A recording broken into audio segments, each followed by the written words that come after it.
Hey team, and welcome. I'm your host, Carrie, creator of Mother Life, your destination for all things real talk and parenting.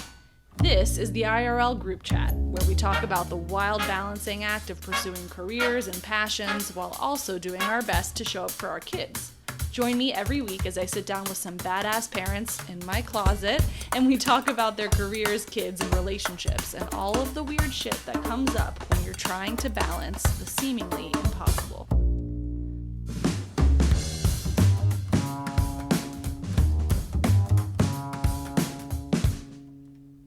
Trade-offs, compromises, reprioritizing, all hallmarks of being a parent. Even the parents that are most determined for their lives to not change a bit when they have kids have some sort of wake-up call at some point. There's that one moment where you realize, oh shit, life will never be the same. And also, oh my god, oh shit, life will never be the same. This week's guest is special for so many reasons. Chris Mann, the Voice alum, Team Christina, as you'll soon hear, is an accomplished singer. Like, he had his own PBS special, tours the country singing. He was the Phantom in Phantom of the Opera for 2 years. Like, that kind of accomplished singer. I could go on and on about his music career, but I won't, because I have to hold space for his next chapter. When life handed him a curveball during the pandemic, he went online to let off some musical steam and try to find something to laugh about. All of a sudden, he found 600 million other people laughing with him. His parody videos have brought new life to his music and laughter to so many of us at home trudging through the same shit he so poignantly pokes fun at. Now, the singer and comedian is at a crossroads, like so many of us. He's making trade-offs, compromises, and reprioritizing so he can be there for his family that needs him. This is the real shit. The midlife crisis kind of shit. The shit we are all knee-deep in. This episode is for me. And for everyone like me out there chasing a dream and refusing to accept that dreaming is only for kids. Enjoy. I'm so excited you're here. This is, a week after a chance encounter. A week after? I think so. Yeah. But it wasn't, it was an LA chance encounter, meaning it was at the official Grammys and Critics' Choice gifting suite. Because we can't meet at like the park or a grocery store. No. That's too like civilian. But it was also like, I walked in and I saw you standing over there and I was like, is this guy like a talent? Is he a volunteer? I can't really tell. He reads talent. I know, thank you. But he's stuffing bags with purpose. That's true. He reads as like giving back talent. Yeah. Yeah, like caring talent. Like Angela Bassett talent. Right. The kind of talent who will volunteer and post about it. Yes. Yeah. We won't name names. Okay, welcome to the closet. Now, I can't remember how much of the spiel and the shtick you know about how this is going to work. 0. Great. We like them coming in fresh. So, welcome to therapy. No, I'm just kidding. Please. Mm-hmm. Is today a sore day to be talking to you because you are from Kansas? Oh, I know. Yeah, the sore? Super Bowl was last night, and we got our asses kicked. And I feel fine about it considering we won the previous 2 Super Bowls. Okay, so we're just going to hang on to that. Yeah, I'm like, what's fine? And also, let's let someone else win. What are we, the Williams sisters? Serena has to lose eventually. And she was even there at the Super Bowl. She was. Doing the Crip Walk. Yeah. So Dissing the diss. So she was there. I did not realize that she also had like a Drake beef as well. I didn't know. I watched an Instagram reel on this 15 minutes ago, and I feel like I learned everything. Up to that point, I knew not what was happening. For 3 days in a row, I just keep Googling. Really, no, ever since the Grammys, where you and I were amazing humanitarians, right. I've been Googling, like, what's the Drake beef? And right. I start reading, and then my eyes sort of cross, and then I don't, and then I zone out, and then I find myself Googling it over and over again. Okay. I haven't taken that much time, but in this one reel that has been shared 500,000 times, so clearly this guy was good. An authority. He was dissecting the fact that the field was made into a game controller. Yes. I didn't understand that, and that Serena was doing the crip walk in the X, and Drake is her ex, and also like I still don't quite understand what A minor means, but it's a thing, and he had a lot of diamonds on it, and everyone understands that. I don't know, but at the end you see that it's an entire controller, and then it said game over. So I think that was supposed to be like him saying the dispute is over, the mic has been dropped. Maybe won. he could have, worried about entertaining us more than like getting this Drake message across. I don't know. That would be one thought for maybe next time. Yeah. Is, let's share the attention with, the 100 million people watching at home. So what we do here is we're going to start in Kansas, in Wichita. Oh, okay. And we're going to get to today. And we're going to do it in a way that we figure out what has Chris Mann been into his whole life, what was growing up like, and what is parenting like, and sort of identity in this new era. I promise we can do it. We do it every week. Wow. Are you ready? This is a lot. Let's do it. Okay. So you grew up in Kansas. In Wichita, yes. In Wichita. Really think you might be the first person I've met from Wichita. Obviously, it was just in the news with the horrible airplane crash. That has to be, from like a relatively small place, that has to be collectively horrible, even if you don't still live there. Yeah, and I was there at the time, which is just a coincidence. But yeah, it's not a small place. It's like 400,000 people, but it's been 400,000 people my whole life. It hasn't really grown, but so there's a lot of connection, and I love being from there, and I love going there because even when I go home like once or twice a year, but you can't go anywhere without running into somebody that you know. And I love that part about it. What's growing up there like? Is it can you liken it to, is it sort of like a suburban growing up experience, rural? No, city? it's like super Midwest. So and let me explain that if I can. I don't even know how, but it's like, it's not suburban because there are suburbs of Wichita. Wichita is technically the largest city in the state, which is nuts. And if you go out into the suburbs, when I was growing up, you would have had to drive through a lot of undeveloped fields to arrive at a suburb. And since I've been gone, which has now been 25 years, all of that is now developed. So there's houses and stuff. So this is so boring. Okay, so no, it's Wichita. Not. So because I like to figure out, especially people who end up doing things like, did you know any professional singers growing up? No, but here's the thing about Wichita that's so great. So it's this wonderful town that has a huge art community in it. Oh, so, and we have, I wouldn't have called that. No. And so we also have Wichita State University, which has the Shockers. They have a successful college baseball program. They have a really good basketball program. So we have things. And aside from the fact that everybody in Kansas is either Jayhawks or Wildcats, KUK State, like that's the big divide. But Wichita has Wichita State. And for me, to cut to the chase, the thing that was super important in my development was we have Music Theater of Wichita. Music Theater of Wichita, unbeknownst to me, at the time I was just doing community youth theater among sports. I was doing both. Yeah. So I love to sing, did choir in school, and then got involved in doing music theater with friends that I made. And through those friends, they were like, oh, we're auditioning for MTW, Music Theater Wichita. And I go, what's that? And it's the professional regional music theater summer stock that happens every summer. Got it. Okay.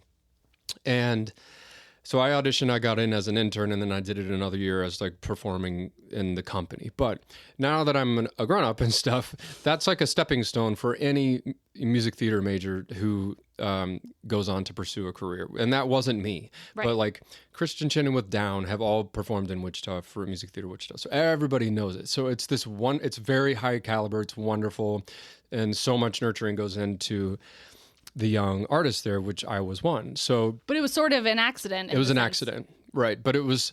So, did I know professional singers? No, but did I encounter them? Close, yeah. Yes, I did, and I watched things as an audience member there that inspired me to want to pursue a career in the arts, and I also worked alongside people who I'm still in touch with today, who are extremely successful music theater and now television actors who all started through Wichita. Yeah, so it's got this really cool I had no idea. Yeah. See, that's why I like this podcast. Why would you know? Why would I know? But it's a big stepping stone for Broadway people. I had no idea. So, but you also said sports, right? So I grew up playing everything as you do, but I was mainly a tennis player. Okay. And I was very competitive and bougie, and still am very competitive and bougie. But so as like good at tennis as I was, I'm not good compared to, the really good players. I wasn't good enough to play Division I tennis or anything, and I didn't want to. My sister was a collegiate athlete, and she was a tennis player and a softball player, and played both collegiate level. And then, but I wanted to be a music major. That's what I wanted to do. And did your sports friends, were they like, cool, Chris, sing, yeah, totally. Go for it? It wasn't like a judgy environment. No, not at all. Yeah, like they all came to my stuff. Midwest, wow. Yeah, so I kind of did both. I mean, I did do both. And then on the weekends, I was, getting drunk in field parties, and that's what you do. Field parties. You go to field parties. Yeah. And the word would get through the school on a Friday, like what intersection the party would be at, and it would be one of those now completely developed areas that wasn't at the time, and you would just like pull off the road and go in, and all the cars would be parked, and everyone would be drinking terrible stuff. Of course. Like that's where you drink, like you pour orange juice into like the glass vodka container, and then you drink the whole thing, and it's terrible. To this day, there are certain labels that I still can't see, in the store. That's what you're drinking. Ugh. So, yeah. So it was like very awesome. Where did your parents think you were when you were in the field? My friend's house. I mean, I had one very specific memory of having drank that glass container of vodka with orange juice, and I was very sick and drunk, and my friends dropped me off and like left me in the yard, and then called my sister, and my sister came and got me, and then I like went and she tried to sneak me in, and I fell, and then my mom found me on the floor, and it was very bad. So I mean, they were not happy. Was your sister older or younger? She's 2 years older than me. And is it just the two of you, sibling wise? Yeah. And parents together? Parents are together. And they live in Wichita. And they've been together for 1 million years. Mm-hmm. And they like each other? They like each other. Wow, that's cute. Yeah, isn't it? Yeah. Yeah. How unusual.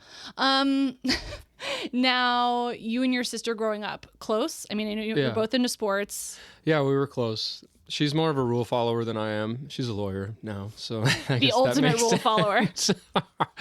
Yeah, but I have really great memories of watching her win, the high school basketball game at the free throw line, and the whole school freaking out. Like she's a very high achiever person. Well, you both are. And then now is on the list of like the best attorneys in the state and all this stuff.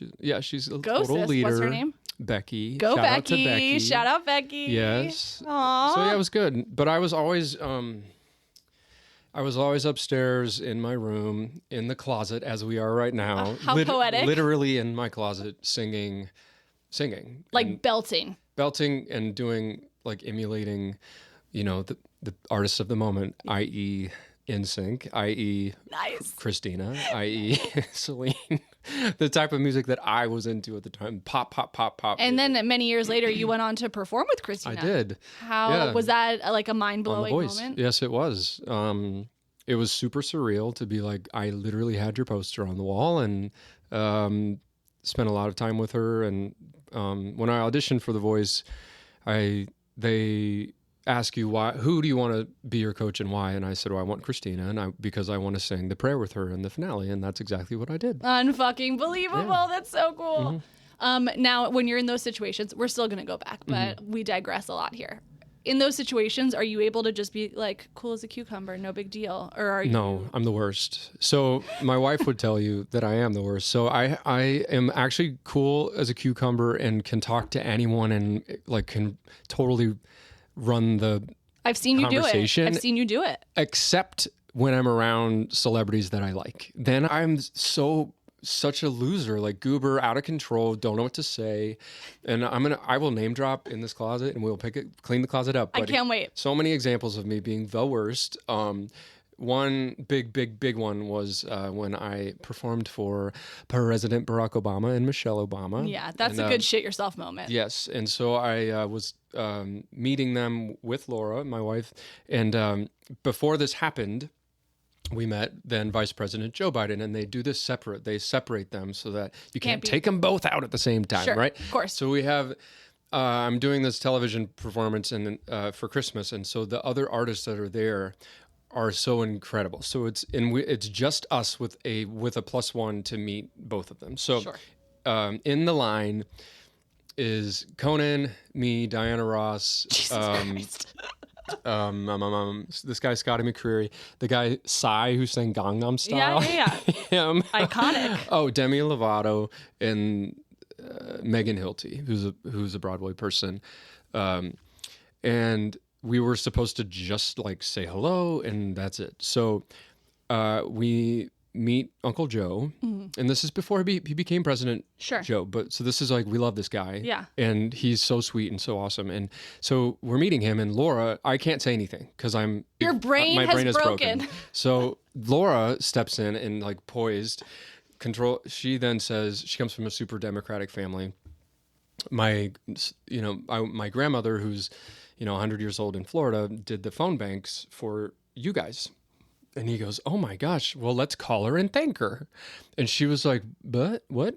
And so he goes, let's call her. So she gets out her phone and calls Betty Perlow, her grandma, and goes to answering machine. But she hands the phone to Vice President Biden. I get my phone out and I'm filming. So I have this video. We've shown it to everybody. And Diana Ross is waiting and everybody's waiting around. And why is he on the phone with us, the least famous, least important people in the line? Anyway, Betty ends up answering the phone. He goes, hi, it's Vice President Joe Biden. She doesn't believe him. So Laura takes the phone back and says, Grandma, this really is Vice President Joe Biden. So he thanks her and everything. And it was just wonderful. Just like, you can't make this up. Like, what an amazing moment and everything. Okay. The reason I brought that story up is because I said nothing to this man. Sure. And now it's time for us to meet the president and his wife. God, so I'm nervous. Demi's in front of us. So Demi goes off and meets him and whatever. You get one picture. They tell you, do not blink. You get one picture. So I walk up. It's our turn. And what do? I outstretch my hand. Oh, God. I don't say hi or anything. I go, Laura's grandma did the phone bank for Joe Biden. Blackout. Don't remember anything. Remember nothing. I'm dying. And I remember Michelle, they're both taller than me. I'm 5'11". They're both very tall people. And they probably didn't hear anything I said because it was total gibberish. Why is he talking? Who's Betty? What's going on? And then they just sort of shuffle you somehow, and then you end up taking this picture, and then you're out. And I left that, and Laura was like, are you insane? What is wrong with you? I didn't say anything. I can't take you anywhere. Can't take you anywhere. However, if I'm talking to anyone else, I'm fine. You're great. But I can't. Chat. So I guess this, when I was with Christina, I was somewhere in the middle because it was very clearly you're like a megastar and I have so much respect for you. But then I don't know. We were also, I was the older one on the show at the time and I'm similar age to her. So I felt like we're kind of like peers on some level. I don't know. You can talk shop with her. There's like a shared thing. Yeah. And she's, guarded, as you would expect. But the time that we had the big breakthrough was when I was the last man standing. It took that whole time. But she was very, very sick at heading into the finale. And we were singing the prayer, which was half in Italian. So that's where I'm very comfortable because I've sung all those languages for a long time when she was less comfortable. So she was also really sick. So I remember in sound check, she was a little bit nervous about the dialogue and I was sort of helping with her with that. But then I look over and she had a broken up Ricola cough drop all over her butt. It had like she had sat in it. Yeah. And so I looked at her and I was like, Christina, you have Ricola all over your ass. And she started laughing. And that was it. Right. Like then all of the guards came down and we connected. Yeah. But it took the whole show. Well, there's a couple things that happened in that moment, right? Like A, you're funny, so I'm sure your delivery was funny and whatever. And B, not a lot of people would tell her probably because people don't want to upset her. Somebody. Or I mean, somebody. it's like the food and the teeth thing. Like, Yeah. you know who your ride or dies are if they're going to tell you if you have shit in your teeth. Right. It's sort of the same sort of thing. That is very cute. Yeah. But anyway, that's like that's my toxic trait, is that I cannot talk to celebrities. Do you have the picture of you with the Obamas? Oh yeah, and it's a great picture. Okay, so can we put it in the show notes so people can see it? Oh okay, yeah, definitely. Great. And maybe we'll do the video for Aunt Betty as well. Oh my God, it's a People good one. Will love that. Yeah. Okay, so this is kind of crazy, right? So you are growing up in this. What do your parents do for a living, or what did they do? My dad is a retired pharmacist, and he had his own pharmacy in a suburb of Wichita forever. And then my mom, what was the pharmacy called? Rose Hill Pharmacy in Rose Hill, Kansas. Oh, it's giving Schitt's Creek. Yeah. Oh, wow. Yeah. Yeah. Everyone knew him, Mike, which is cool. And then my mom is a painter. She's a needlepoint designer. She's very famous in that field. So I know a lot about needle arts, which you also wouldn't expect. Oh, God, just a cornucopia of I know unusual lots of little things. facts. Yeah. So you did grow up with somebody who was creative in their profession. Yeah. My mom is very creative, and she's also a businesswoman and like has her own brand and business. So that's cool. I guess without realizing it, I had both. So I had like a woman-owned business. My mom was always home because her studio was home. So I like always had my mom home every day. And then my dad also was a small business owner too. And you did a lot of sports and a lot of theater. Those are things that often as a kid you want your parents to show up to. Where it sounds like they were able to, or certainly your mom. Yeah, they were there for everything. Yeah, amazing.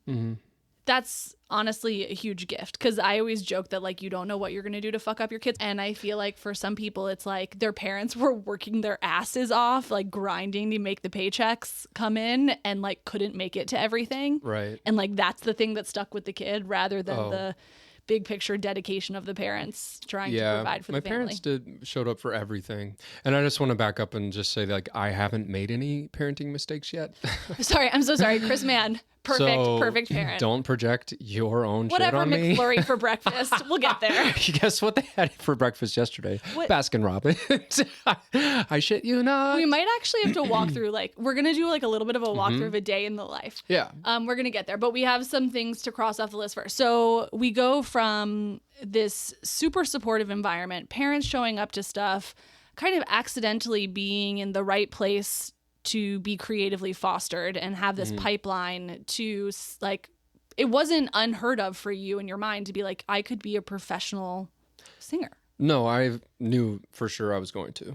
And and my shortcomings now as an adult are vast compared to what I was deserved Sure. as a younger person. But no, I had no doubt in my mind that I was going to be a Justin Timberlake. Perfect. Yeah, which was, Honestly, for the best that you're not, but well, and that's true. I another day. should have, there are so many things I should have done differently, but that was, I had my sights on it. So. Yeah, that's and that did probably not happen. the best role model. Yeah. So at what point, like, what are the stepping stones after Kansas. Okay. Yeah. So is that what you were about to say? Yeah. Or are we trying to skip? Like what happens next in the speaking line? of supportive parents, I guess, like I went to Vanderbilt, which is like, I went to public school growing up, and then I went to this extremely fancy, and I've never felt more at home in my life than at Vanderbilt. I've like, So he arrived, he's like, I'm the bougie person I was always meant to be. I'm a bougie person I was meant to be. And I've wondered, I didn't understand what was missing in Wichita, but now I know for a fact. What were the like signposts for you when you get to college where you're like, these people are built different? Like what about the environment where you just like, feels diff?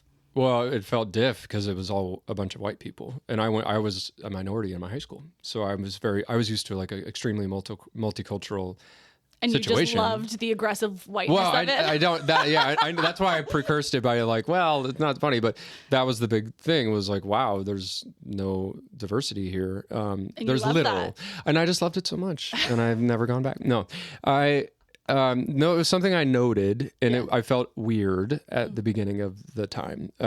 So that's all to be said. Like, that's not great, and I know that has changed significantly since I graduated. Like, that's a much more diverse environment. But Vanderbilt was such a special place. So like to like get past the, sure, it could have been more diverse back in the day, but It's a bunch of extremely hardworking, smart kids. Right? Yep, it's absolutely gorgeous. It's so much fun, and so I went there. They have an amazing music school. And from Vanderbilt, were you starting to cobble together a game plan? Was it like Broadway for you? No, I wish it had been. That would have been much smarter than I was determined to get a record deal. Justin like Timberlake. JT. I can't dance. I didn't have a six pack. I don't know what I was thinking. This was such a terrible idea, but I was determined. Plus, I was an opera major. Like my voice does opera. I played Phantom in the Opera later in life. So like, why was I trying to be JT? Just because I love dance. I love all of that stuff. It's just not the way I'm made. You don't just like, but I think the thing is some people are like, you clearly love your craft, but you also like the wild world around. Yeah, it. I do. And I love so many genres, which is like my Achilles heel. So like, as an artist, I have a lot of different interests and I have a lot of influences and my voice is very flexible. So I have recorded my voice in many ways, and that honestly, it's giving Ariana hindsight 2020, like that's not great when you're trying to be a recording artist. It's better to be a one-trick pony who sounds the same, and that's why you have iconic voices, because you recognize them. That's what they sound like. And my voice, and which leads you back to like Broadway, where all of that versatility is required and celebrated. Like, yes, duh, I should have done that the whole time, but I wanted to be on the fucking Grammys. So sure, yeah, this is where you said therapy. Here we are. No, this is the thing. So I wanted to be a recording artist. So I stayed in Nashville for 2 years. I worked as a bank teller in Bank of America. Nice. And that is where I befriended really lovely, interesting people that I'm still friends with today, like Reese Witherspoon's family, who's from Belmead, and so I know Betty. Betty and I sang in church choir together in Nashville. So sweet. Yep. So really great people that are from Nashville. And then, but at the time, Nashville was not diverse genre-wise at all. It was country. So I was like, what am I doing here? So I moved to New York. And the only way I was able to do that is that I transferred with Bank of America. Shout out Bank of America, yes, B of A. B of A. So I moved to Rockefeller Center as a bank teller, and that's how I moved to New York. And so what's a bank teller in New York pulling in a year? Like, a minimum wage? Like, so what's the living situation when you get to New York? So, keep in mind, I'm still in my early 20s. I did the New York thing in my early 20s. So there's a lot of life. You can sacrifice all kinds of life things, especially when you've arrived from Wichita, Kansas, and now you're in New York. Yeah. You're like, absolutely, whatever. I don't give a shit. Golly gee. Yeah. Golly gee. They have 3-story everything here. This is nuts. So yeah. So I moved in with a friend from Vanderbilt and then her roommates at the time. So, it was Hell's Kitchen, 47th and 9th. Actually a very cool apartment, but you walk through my bedroom to get to someone else's bedroom, and classic. Right, but you don't care. And you not. have, you've got a big mattress in there and then all your clothes are on racks like lining the wall, so nice. We did it. We all did it. And then So what are you doing on the side? You're bank telling during the day. Bank telling during the day, and I'm playing concerts at night. And I had already I sang the alma mater at my graduation from Vanderbilt. One of my classmates' mothers, who I'm still friends with today, worked at a record label, and through her I got my first manager. Wow. And so that manager, when I moved to New York, was setting me up with label showcases, which is what you used to do. And I'm remembering now, your brother is in the industry and you understand the industry. So, but my listeners don't. Okay, so pre-TikTok and algorithms, when nobody knew what that word was, you just had to have a connection. Your manager would set up label showcases through their own connections. So my first one of the first ones I had was with Clive Davis, who's the legend of all legends in that world. And I grew up in Wichita writing letters to Clive Davis and David Foster. These are the people that I was like, dear David, who I've worked with now multiple times. I was like, please discover me, for God's sake. I'm really good. So you're just like in high school writing these letters, sending cassette tapes or CDs. Yeah, what are you? CDs, sending CDs and all that stuff. So, so when I met Clive Davis, and then he said, I want to do a development period with you, I couldn't believe it. And because it was just remarkable that I would get to be in the same room with him. And I remember the most specific memory I have is him sitting in a chair with these very shiny alligator shoes on. He's very stylish. Those are expensive. Yeah, everything about him is expensive. And he wanted me to be like a new Mario Alonso. So Mario Alonso is I'm ignorant, back in the 1950s, 60s probably, a very classical tenor who was like a romantic singer. Yeah. And gosh, I'm 23 at this point, and that's what he wanted me to do, and which actually was totally appropriate for my voice, but I couldn't sing a lot of the stuff that he wanted me to do. I just wasn't ready to sing it. Interesting. Physically, or that's not what I wanted, because I wanted to be Justin Timberlake. So, and this is where I'm like, I went against so many signals, things that should have, I like fought that off when I should have done that the whole time. Like, that's exactly what I should have done. No, I'm of two minds about that, because I get the thing of like following the flow, and if like the universe is pushing you or whatever the fuck you want to like, listen to it. And also I think having your own take about like what you want for you, there's merit to that. Yeah. Because sometimes people will wake up after a decade of being pushed by the universe and like, how the fuck did I end up here? Yeah. This isn't what I wanted to do. So I think that's me too. It could have gone either way, I guess is what I'm saying. Yeah, I don't know. I do know that I wasn't like crushing those songs. Yeah. And I know that. So that didn't work out. Yeah. And so then I did another one with Columbia. And so that's what moved me to LA the first time. I came out here and I moved in with Walter Afanasieff, who's he's a very famous producer, similar a la to David Foster. Got it. But he did all the Mariah Carey stuff. You moved in with him? Mm-hmm. So he wrote All I Want for Christmas Is You. He wrote Hero. So he had some extra bedrooms. Oh yeah, extra bedrooms. And he and his now wife, I moved in with them, made a 3-song demo, and we recorded it at Kenny G's house, who's his best friend. And so that's how I linked up with Kenny, who's on my new record, which we'll talk about. We will talk about. And we recorded My All, which was Walter's song. I'll give my all, which is Mariah's song with Walter. And then like a classical song, and then a song that... Did it serve Justin? No. Again, but I naturally fell into working with people who worked with vocalists, and I am a vocalist. So that's what I am. And it must be terrible to be really good at something.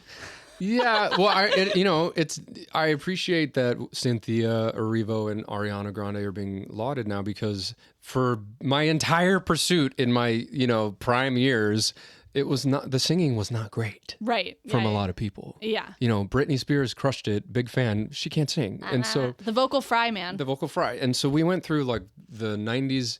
Well, 90s had a lot of good singing, but we went through pretty much the whole 2000s where we didn't have much, right? And I needed to be in like the 80s and early 90s. I would have been not on your podcast right now. Oh, excuse me.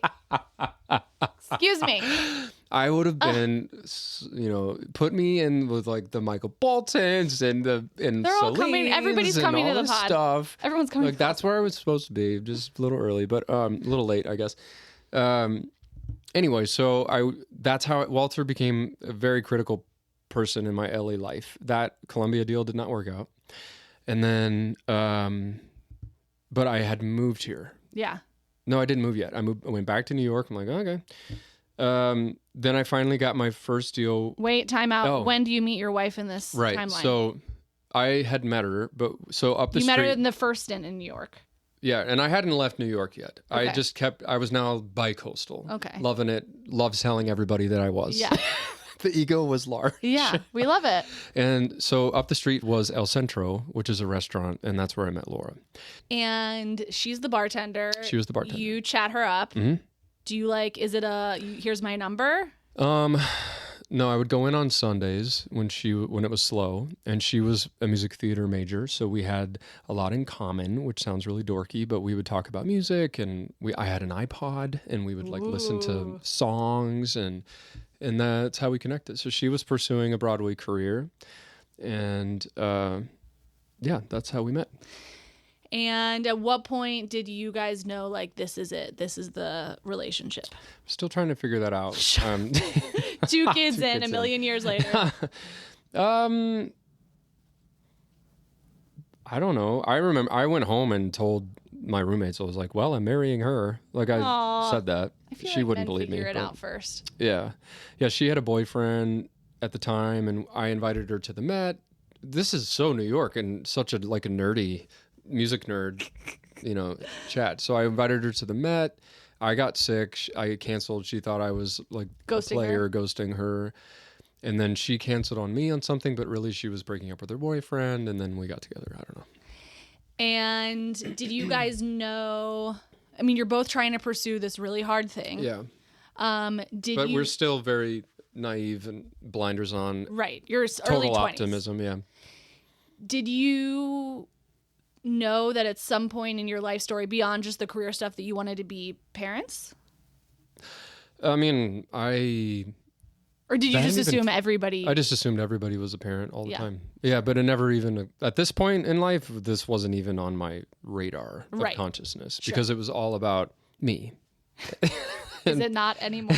It's really not. And that sucks really bad.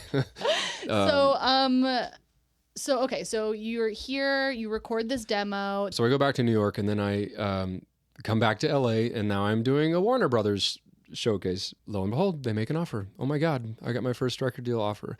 So I was like going to Warner Brothers, but then Sony heard about it, and this other A&R guy made an offer. So now I have a hot commodity. And yeah, super cool. And because Josh Groban and Michael Bublé were on Warner Brothers, and they have always been like my Newmans. Yeah. For a lack of a better, or a very specific term. Yeah. I went to Sony. Meaning you have sort of been in a similar space vocally and sort of as a vibe-wise. career thing, and so I was trying. If I go to Warner, am I going to get shelved? Or are they trying to get me out of the way? Less than a year ago, I had to have major surgery to address my Crohn's disease.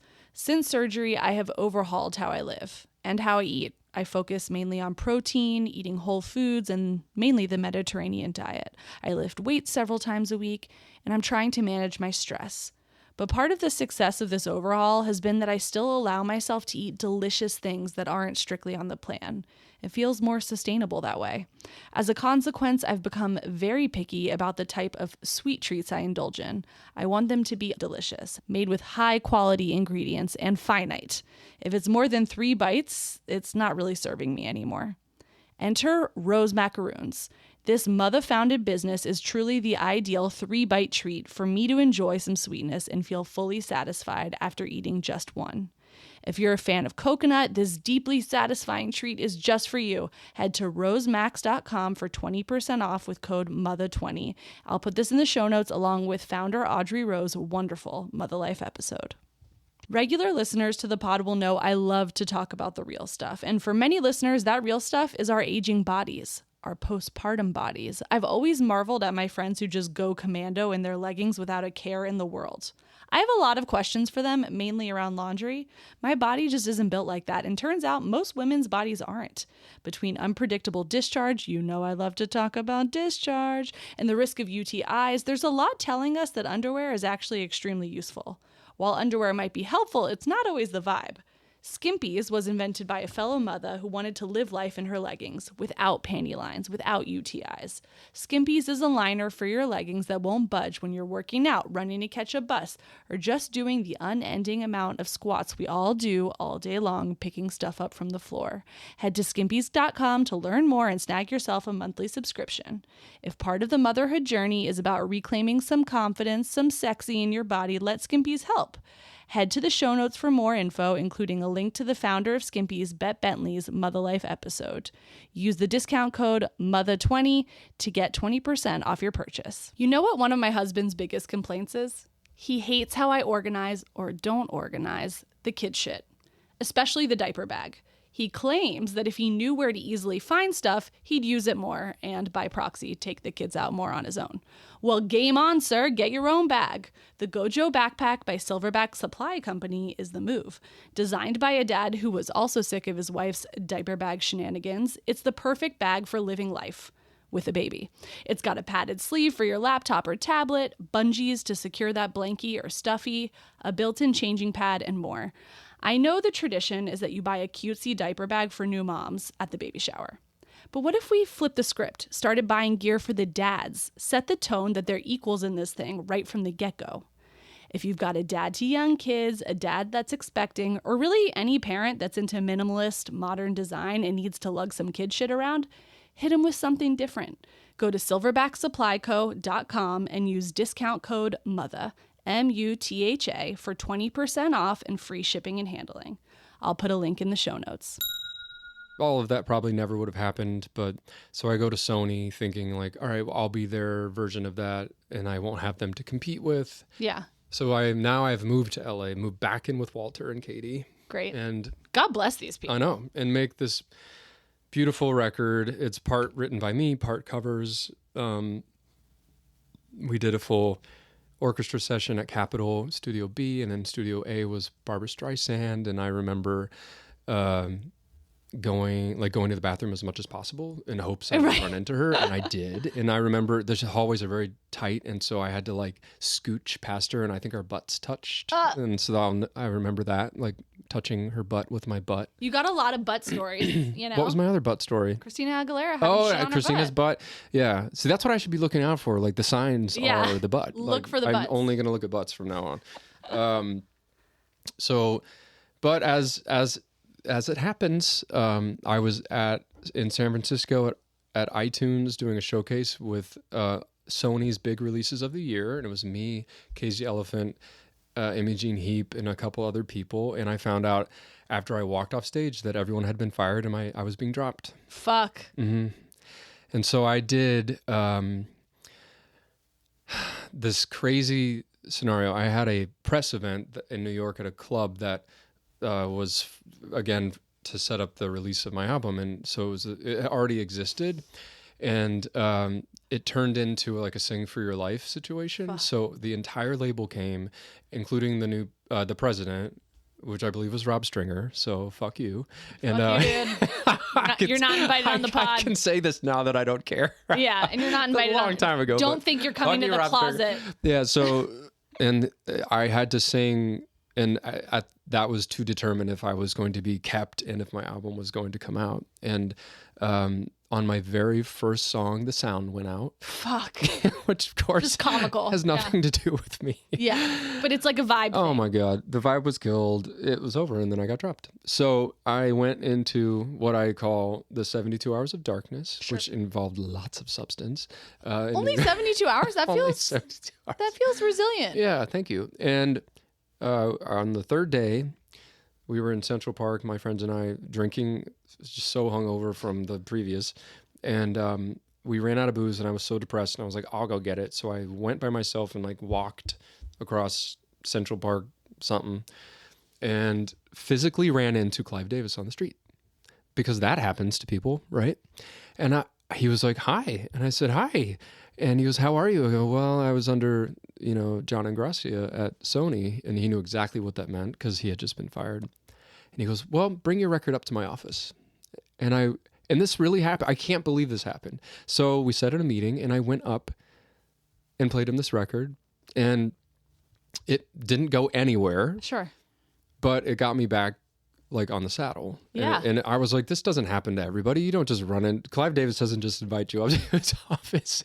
Yeah. So that's why it was only 72 hours, because then I was like, okay, let's get back on the bandwagon and reinvent the wheel. But that was only the first time I had to reinvent it. I have now reinvented it many times. Yeah. And so how old are you at this point? Still like 20, very early 20s. Okay. So now you're here. Okay. So just because this is so interesting, right? Keep going. Here comes tennis. So I at the time I was playing tennis because I had no kids and no responsibilities, I had time to play tennis. So sometimes I forget what people do without children. They do things like play tennis. Weird. Like go play tennis during the day, for fun. Crazy. So I was playing tennis with this guy, and he knew what had happened to me, and he said, he was a music producer. He goes, well, I've got this show, come sing on it. And so he hired me to come sing on it, and it was Glee. So my first job as like an unemployed former major label recording artist was to sing background on Glee before it had aired. So I was part of this group of maybe like 10 session singers who were responsible for a lot of what you heard on that show. Wow, that's so cool. And so that's random. Very random. And that's what got me, quote unquote, got me into the session singing world here in LA.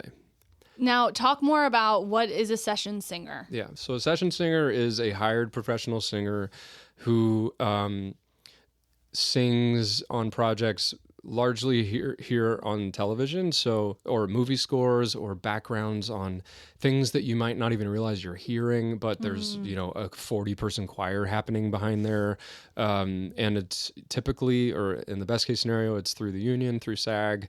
So and then of course session singing can happen on records as well if you're singing background on records, but this was television and movies that I was doing. Did that then sort of become your primary career piece? For how long?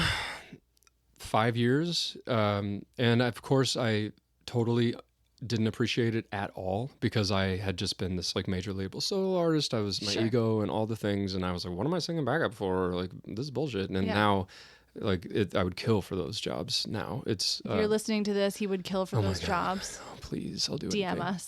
I know. So I still do, stuff, but there's been a lot of work has left LA. Yeah.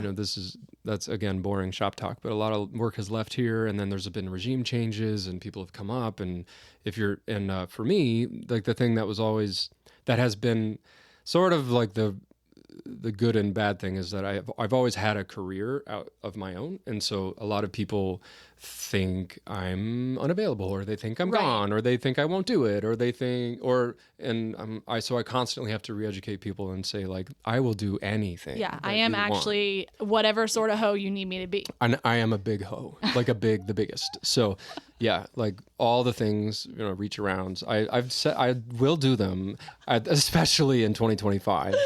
Survive till 25. Well, just kidding. Stay in the mix till 26. I don't know. There's a joke I won't say, but it's more. Yeah, I will not say that. Okay. It would be really funny and it rhymes, but I'm not going to do it. Okay. Okay, so now you're late 20s. Sucking dick till 22. Oh. You can't help yourself. Also, that could have been way worse. Okay, but really, gosh. Have we mentioned that he's done a lot of comedy lately? Okay, so now you're late 20s, right? Yep. At this point in the story. Right. So I'm late 20s.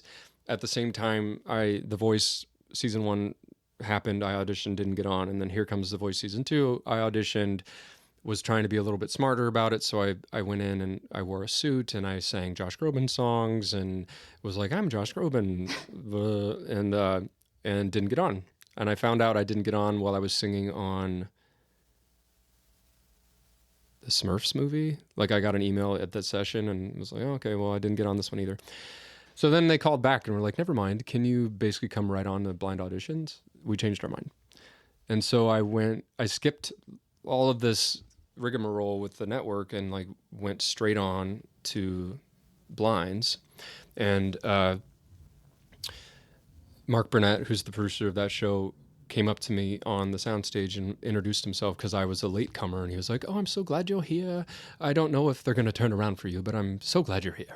And I was like, this is a really great pep talk. Yeah, thanks. And I think I was there as like a diversity genre person because I was singing. I was about to say, clearly not for Mr. Blue Eyes. I don't think you were there for much diversity. But because I sang an Italian song in classical style. Okay. So I think I was just there to like spice it up. Yeah.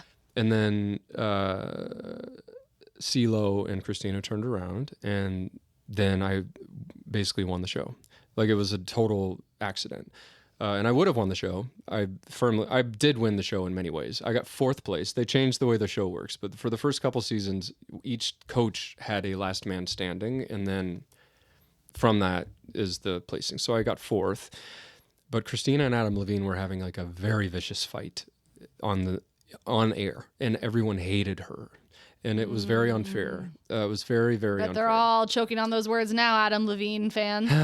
And so there was like a don't vote for Chris to make Christina lose kind of thing. No, don't cry for me. But what ended up happening, I didn't win. My roommate, who I loved so much, Jermaine Paul, won season 2. But then I got signed to Universal. Immediately made a beautiful record called Roads. And then recorded 2 PBS specials, television specials that set up my touring career to this day, and ended up doing 3 records with Universal. And it was great. You know, it was totally great. So where are you personal life wise at this point? Married. Laura and I got married right after The Voice, you know. Was that just a surreal experience for everybody in Wichita? Yeah. Oh my God. I'm like, that's why I'm still famous in Wichita from that. And I love them so much. I think credit Kansas all the way through, because I was like such a big deal. I was on the news every night, you know, the update on Chris every night. It's so not, cool. You don't, that doesn't happen if you live in New York, you know, if you're, yeah. So it was a really cool thing. And, I still feel very special when I'm there, and I appreciate that. And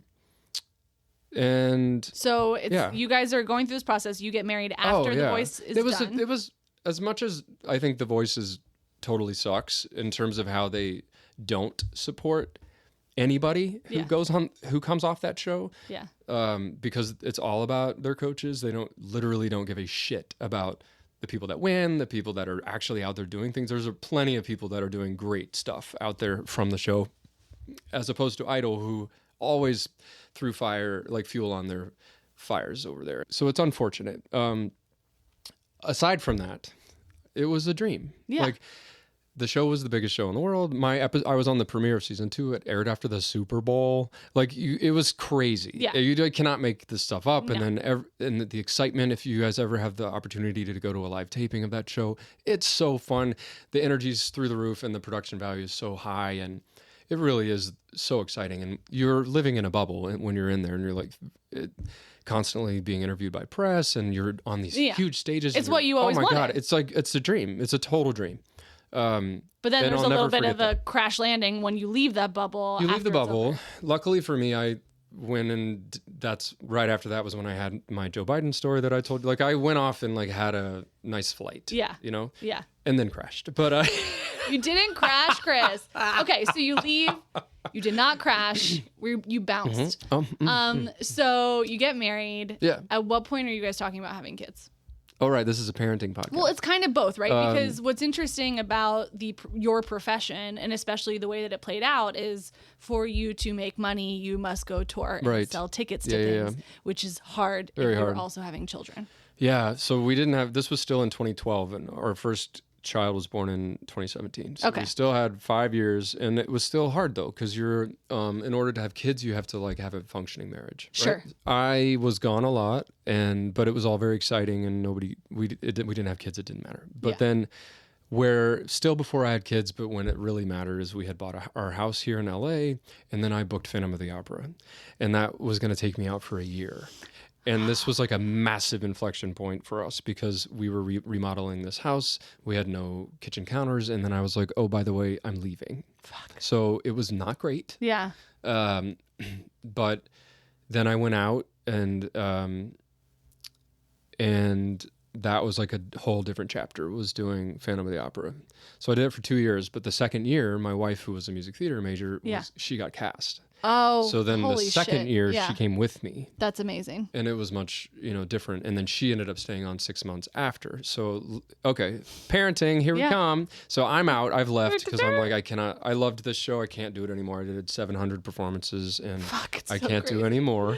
And now we're talking about kids. Yes. And so Laura, who did not give me permission to talk about this, but she won't care, but let's do it. So we were doing, she was checking her calendar, her female calendar. Yeah. And then I was flying out to make conjugal visits during Phantom. And so in Chicago is when our son Hugo was conceived. I'm sure he'll be thrilled to hear. Yeah. And there's a funnier story off air for that. But so she got pregnant and it was very exciting. And then Phantom, females wear a lot of corsets. And so those were getting let out by our lovely wardrobe lady, Sally. And when they were no longer able to be let out anymore, she had to leave. So, That's so hard. Yeah, but she was able to stay through her hometown theater, which is the Fox in Atlanta. So she got to like really check a huge box for herself. And then we left and we had Hugo in 2017.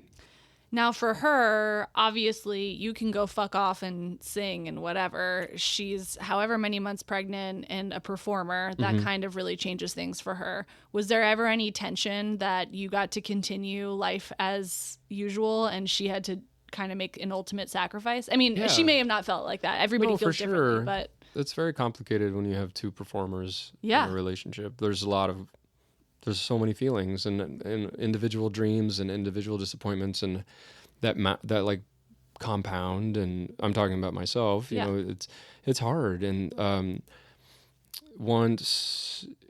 learning how to, you know, let one dream go to make room for another one, or accepting that maybe one has come to an end. It's a conversation not every artist has to have with themselves. It's very hard.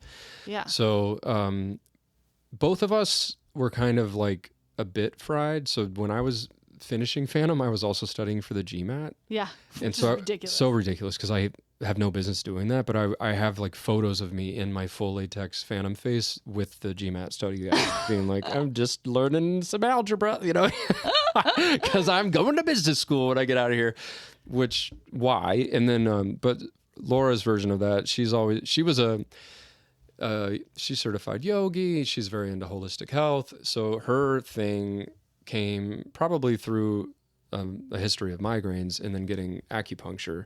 She started doing pre-med prerequisites on the road with Phantom for acupuncture, to which now 7 years later, she is a doctor of Eastern medicine. But so she started that journey while she was still in Phantom as well. So we can put her practice in the show notes in case anybody's local. Wildflower acupuncture. She's literally the best. And she's in Toluca Lake. Yeah.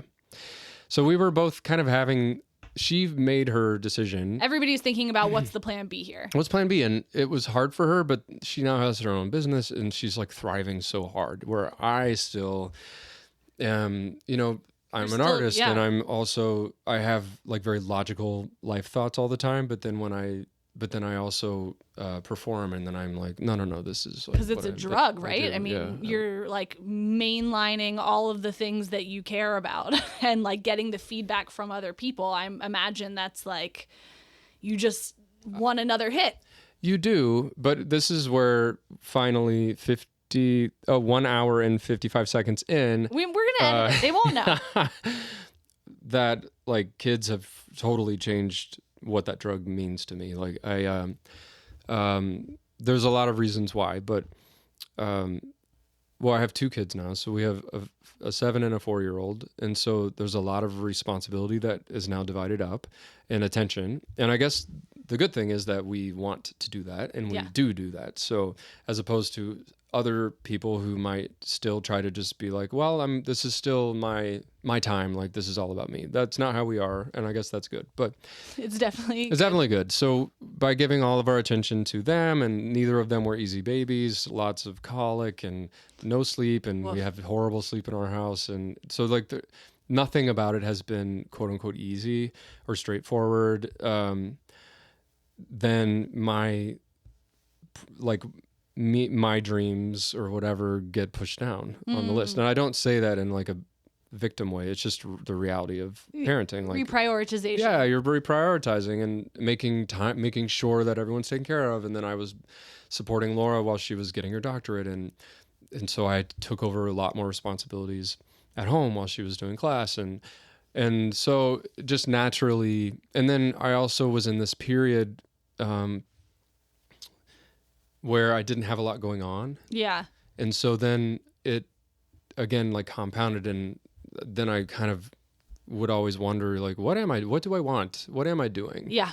I'm familiar with that. But, and then at that time, I went extremely viral during the pandemic.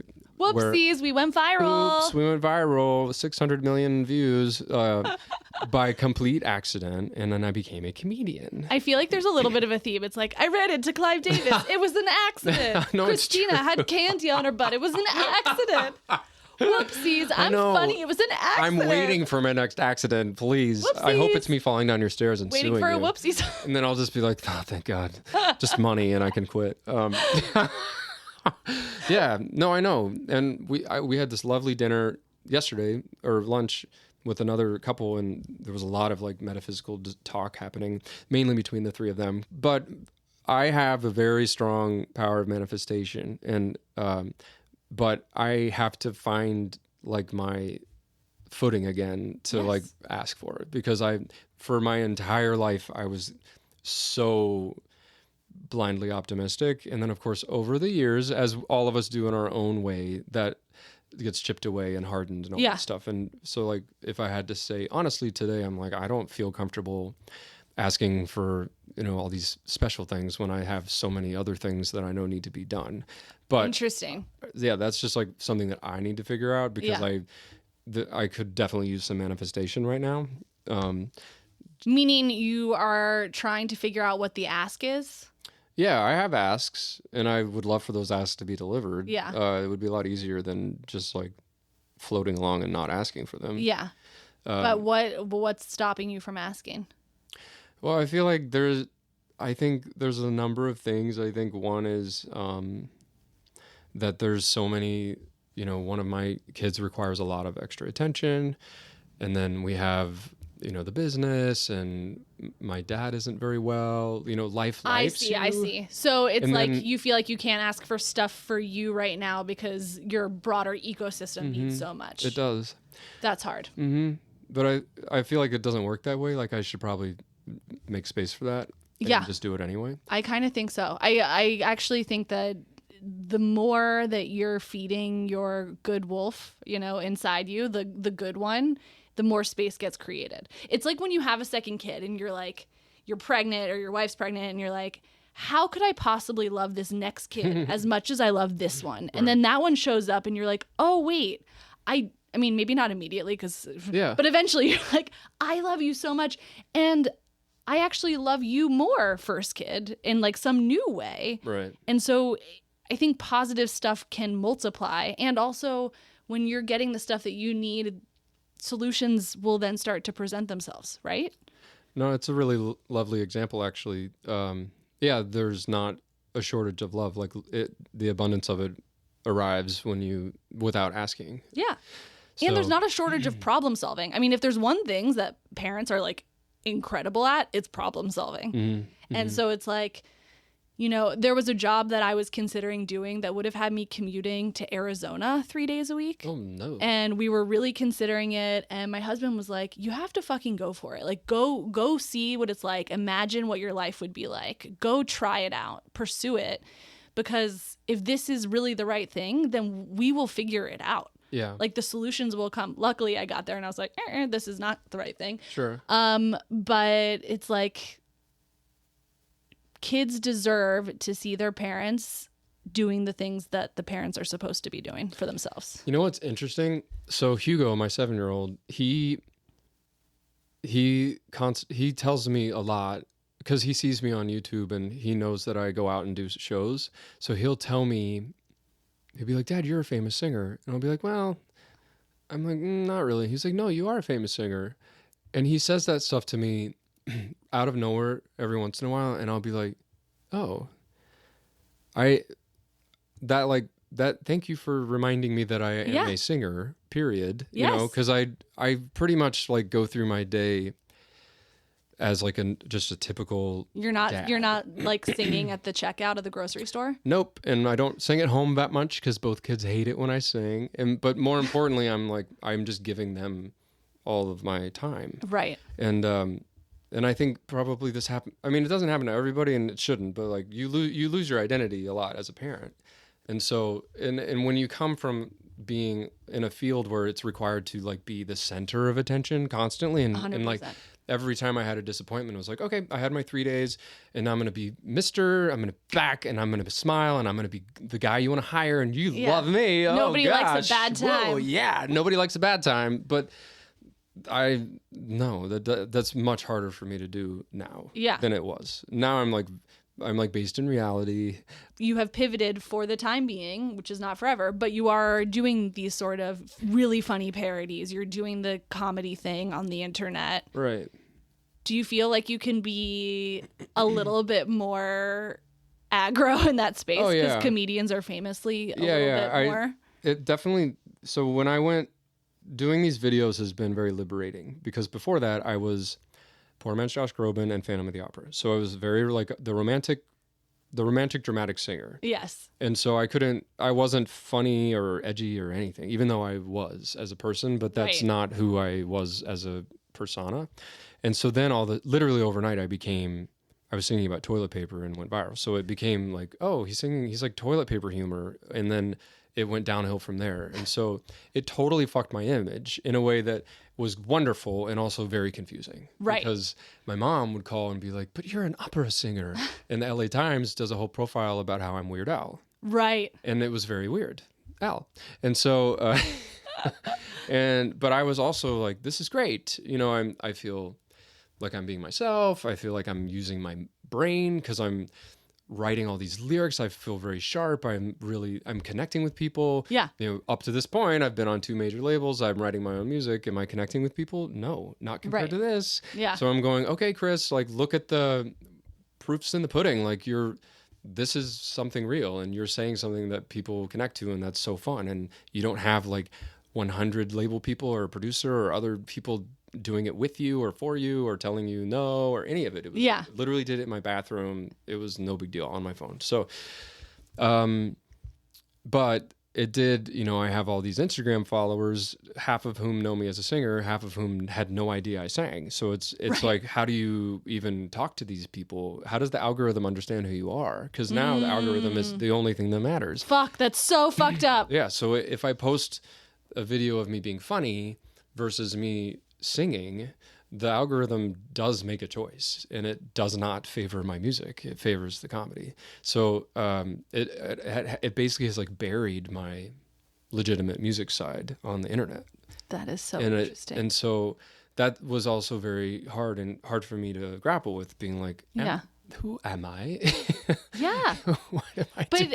But like, I do think it comes at this inflection point where you become a parent. And it's also super just interesting hearing this from a dad. Because like as moms, I think we often talk about the identity mind fuck of becoming a parent. Mm-hmm. And it is really interesting hearing that also happens to dads, or can happen to dads, especially very involved ones. Yeah.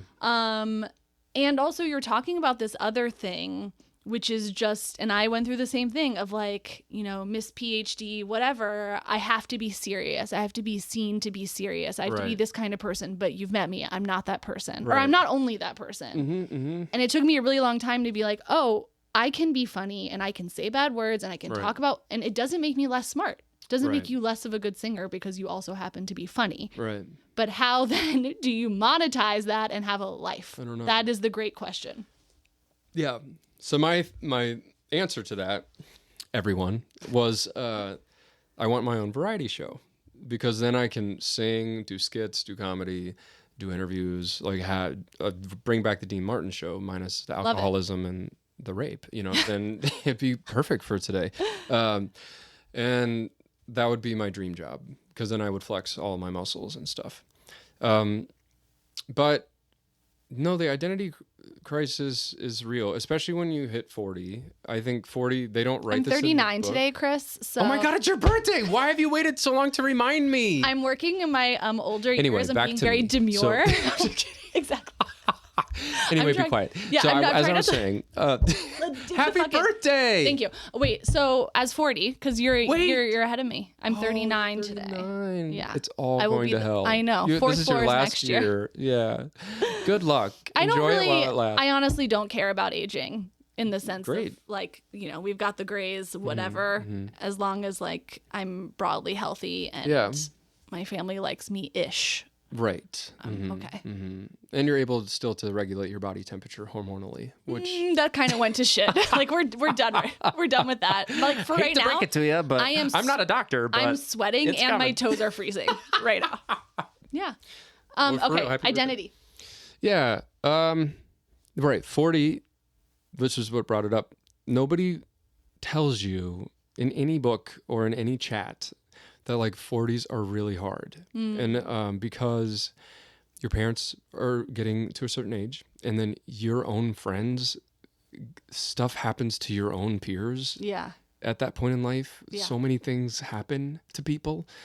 And then everyone has kids and like that is its own lottery of results. And like good and bad things happen there. So there's just so much responsibility and also Adulting. like adulting. It's so hard, like so much adulting. Like you're giving energy to your other friends, you're giving energy to your parents, you're giving energy just all over the place. Not to mention like the logistical fact of what it takes to like get from point A to point B to point C to get through your day as a parent. There's so much, as you know. So much. But the emotional toll of like turning 40 and what I know is going to be the entire decade is really hard and horrible because there's a bunch of shit that's going to happen in this decade. Imminently. And it doesn't occur to you. It didn't occur to me until it was happening. And then you look around and you realize that everyone else is in the same boat. Yeah. And that's where you're like, oh my gosh, this is what the midlife crisis is. It's a real thing. It totally makes sense. People's, marriages are dissolving or like a lot of stuff goes down. And because you realize you're halfway done and what do I want my life to be? And then parents' health and, like I said, one of our kids requires a lot of extra attention and so there's just stuff you can't make up. And so then it's easy, at least it was for me, to go, okay, I'm going to just keep pushing myself down further on the list. Yeah. And then the next thing you know, you totally are having your own midlife crisis. Yeah. You're like, what am I doing? Am I happy? It happens on its own. Well, dare I say you should stop doing that.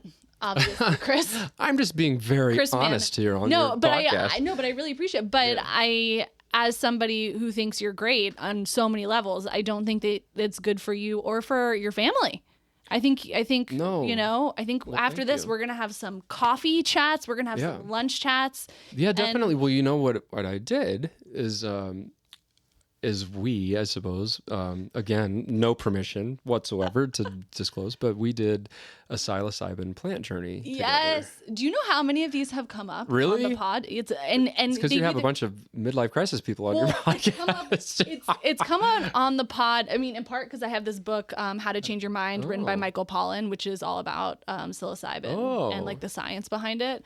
And I've said that in 2025, I would love for that to be something I try. Sure. But I think it does come up in tandem with the identity thing of like trying to figure out in this next chapter, post-parenting, like what is the new meaning of all of this and what does it mean for me and how am I finding my joy, my happiness, my purpose? And I think especially being in California, it finds a place. So I did it and it was like revelatory. Yeah. And you go in with your own intention and questions. And I think nobody's going to do it unless you have like something's telling you to do it. Yeah. And it's not like you go in and you're like, oh, I'm so tired of my perfect everything. Let's do a plant journey. I don't think that like happens. I think it's usually coming from like a more desperate place. But it was inquisitive place. Yeah, no, I didn't mean that in like a derogatory place. But But I went in and I got so much release from it. Like 20 years of carrying around like lots of heavy things, and I released it in one night, and it was the most like wonderful experience. And this was like a guided experience. Yep. And Laura had a totally different experience. She had a different intention. She had a completely different experience. But both net positive? Both net positive. And and mine, I was able to like hit a reset button, and that needed to be reset. And how long ago is this? 4 months ago. Okay, so recent. Yeah. Mm-hmm. It's amazing. Yeah, and so I guess coming back to parenting, our parenting in our house was very stressful because of a circumstance that we have with one of our kids, and so I was just not in a good place. I was overtaxed, overstressed. Didn't know what to do. I didn't have the answers. Overwhelmed. I didn't have the tools. I was overwhelmed and angry, or just overwhelmed? Oh my God, very angry. Angry. Yeah. I could understand. Yeah, and so this was so necessary for me, and it was so great. And so among a lot of other tools and work that we've done, like it's just been a total game changer. You've been able to replug back in a new way. And be patient and give myself grace and give other people grace. But really myself, I think that's where I wasn't giving any grace to myself at all through this, because we're constantly being asked to lift all the time, all day, all night. And then everyone has various levels of lift that they're handed by the universe, and ours was extreme, and so I just couldn't do it. I like came to like a really shitty. My arms are ability. heavy. Yeah. Mm-hmm. Understandably. And now, like, walk me through what does sort of a day of dadding look like for you? Like a school day. Let's say a school day. So I told you we don't sleep well. Still. No. Still. Okay. No. Rough. So, yeah. So musical beds through the night. Okay. Which now is like normal for me, but musical beds. And then my 4-year-old, his like lovey is my earlobe. And so I get like fondled through the night. Dying. And it's really annoying. Wasn't on my bingo card for today. Yep. And I love him and I love it, but I'm also like, can I get some sleep? Like, could you get off my ear? And then, so then we wake up around 6. Okay. And then one of them wants to eat in the morning, one of them doesn't. And so I'm making breakfast, and I'm going to be real honest. There's some television that goes on.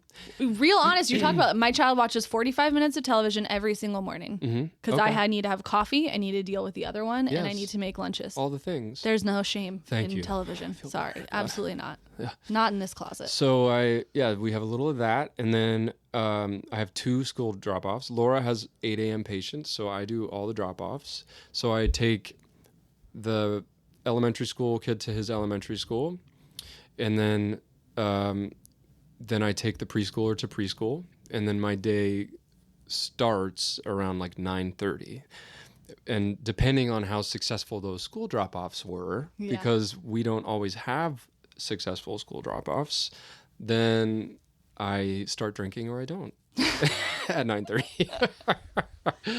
So. And then walk me through, how do we end up eating a McFlurry for breakfast? Okay. No judgment. I'm just genuinely curious. How does one acquire the McFlurry? I guess we have the app, the McDonald's app. Okay. Like, we're those people. And does it come to your house? No, I'm just saying, like, we eat there enough to justify the point system. Great. So, the one thing, the difference between my kids and I is, like, there's never been ice cream in front of me that ever wasn't finished. Sure. But they'll eat like a couple bites and then be done and be like, I'm going to save the rest. And I'm going, what are you, nuts? Like, this is just never happened to me. So then they put them in the freezer.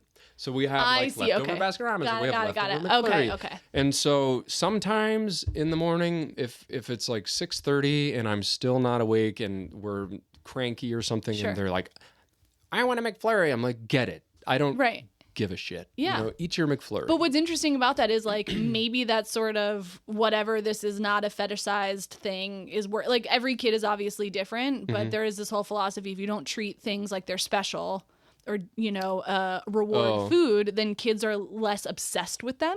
Right. In the sense of, like, if your kids are eating a couple bites of ice cream and saying, I want to save it for later. Right. Like, okay, well, they're not, like, having that scarcity mentality. No. They have to eat it because they don't know when they'll get it next. No. And we just were talking about, like, how can we cut sugar out a little bit? Because we have a bunch of sugar fiends. Yeah. But then they will do all the time things where they won't finish. They'll, like, insist when we go into, like, 7-Eleven or something. They're like, I have to have this. And I'll be like, oh, that's so gross. Like, no. And then we get it because have no willpower. But then they have like 2 of them. Right. And I'll be like, that's so interesting. It's not like they're eating the entire bag of things. They'll have like because 3. they don't feel the scarcity of it. They're not scared when they're going to get it next. So they're just listening to their body. This is what happens when your parents say yes to everything. PSA, say yes to everything that your kids want. Just say yes. Okay. All right. So you do the school drop-offs. Right. So then what I do during the day is I'm editing parodies, I'm creating skits, I'm making albums, I'm doing podcasts with my friends, I'm doing creative things, or I'm helping my wife at her practice. I help at the front desk. Like I do that a couple days a week to help her, which I actually enjoy doing because then I get to see people and it's talk not to so people. Solitary. Yeah. And then at 2:00, I get back in the car, which comes early, as all of us moms know, and we go to pick up at the public school at 2:30. And then I pick up the other one at 3, and then we have extracurriculars. So we go to robot class, we go to music class, and then we come home, and my kids need like a solid decompress after school. Yeah. So there's some screen time. Yeah. And then we do have rules that about like if having like a game or iPad time, that there are requirements for that, meaning you have to do homework, which I have, that means that we as parents are doing, we're not doing the homework, but you have to a 7-year-old, it's not like they can just do it. And then we usually get that screen time, and then we start making dinner, and then around 6, maybe Laura comes home, and she's of course tired and exhausted. She's had 13 patients or something. And I'm of course like, exhausted. As every mom, I'm like, please take over and let me go. But she's so tired. This is not, this is a totally typical scenario. Yeah. And then we try to be in bed by 8. Fuck, that's a grind. Yeah. And so it's hard for me because I literally have between 10 and 2. And like, how productive I'm trying to reinvent the wheel. Yeah. Again, between 10 and 2. It's very immensely, difficult. It's so much added pressure. Yeah. To be like, I need to be creative now. I need to be funny now. That's a really hard window to be like, I have to achieve my entire life right now. And then the first thing that goes for me is fitness. So it's like, and then that compounds, and then you get in this bad place where it's like, okay, well, I don't have time for self-care because... And guess what? Dads need self-care and moms need self-care. Yeah. But if you have a 3-hour work window, then for me, my self-care goes away, and then I end up feeling shitty. Yeah. And then that compounds. So again, parents have to take care of themselves. Like of all the therapy we've done with and with our kids, they always tell us, like, you guys have to make sure you have respite care and make sure that you have self-care because you literally can't do your job. And that's very much easier said than done. Yeah, exactly. It's like, cool, are you going to come watch my kids while I do that? Right. So relatable, Chris. Now, I want to wrap up just with talking about this upcoming album that you're working on. Oh, sure. And where people, obviously we know that people can consume your funny stuff on Instagram. Is that the best avenue? Yeah. Are you a TikTok person? I am. So official Chris Mann on all of it. Everything's going to be on show notes, so we don't have to worry about too much about sending links. But and obviously your first album, Roads, was that your first? That was my first album with Universal. So. And everything else is on Spotify? Yep. So I'm on Spotify and all the things. But this new record is something I've been working on for 7 years. It wasn't my intention to take 7 years, but I get distracted or things pop up and then I don't release 10 to 2. We've got 10 to 2. Yeah. So I love jazz music and I love big band music and standards. And so that's what I've been doing out in my concert career for years, but I've never actually released that record. So I am making this album that is largely big band reinterpretations by me and my music directors, and then some original songs that are JT meets Sinatra, and I'm in the best way, in the most dying for that. Finally, in a way that like feels authentic to me. After 20 years of doing this, I'm like, okay, and this realizing is that you're not a dancer. Definitely that. Even though I have done some choreo lately, believe it or not, okay, and there will be receipts on that. But yeah, so it's this kitchen sink of sounds that I love so much, which come from my pop music love, but also like the instrumentation and the intellect of of jazz and big band. So that I've got Kenny G on a song. We did Misty, which is a standard, and then Indy Ari's on one of the tracks, and I have some other guests that are going to happen. But it's fully world class. I'm extremely proud of it, and I cannot wait for it to come out. And when do you think that's going to be? Dun, dun, dun. I don't know. It's being mixed now, so it's going to be called Return of the Gentleman, and it's I would say, I don't know, Q2. If we're going to be imminent. Yeah, pretty, I would say. Okay, amazing. So, but it'll come out, the way you release music is so different now. So it's like probably singles for months at a time, and then it culminates with some sort of release. But I don't know. I have to ask your brother. Okay, we'll ask your brother. This was such a treat. High five. Yay, high five. Happy birthday. Oh, thank you so much. This truly no better way to spend it. 39. I know. You bitch. Thank you. Still on the third 30s. Floor for now. You guys, I will put all the info for Chris and all the places you can hear him and see him in the show notes. So thank you so much for being here, and You're this welcome. will not be the last time. No, good luck, parents. Keep parenting. Godspeed. Team, I need your help. If you love it here, please like and leave a review on your favorite podcast platform. Subscribe to the Substack for full access to this episode's show notes and join the discussion. And of course, follow me on Instagram at mutha, MUTHA.life for a daily look at all things mother. Thanks for listening. Be sure to tune in next week for another Chat in the Closet. This podcast was produced by Mother Life, music by Ronan Landa.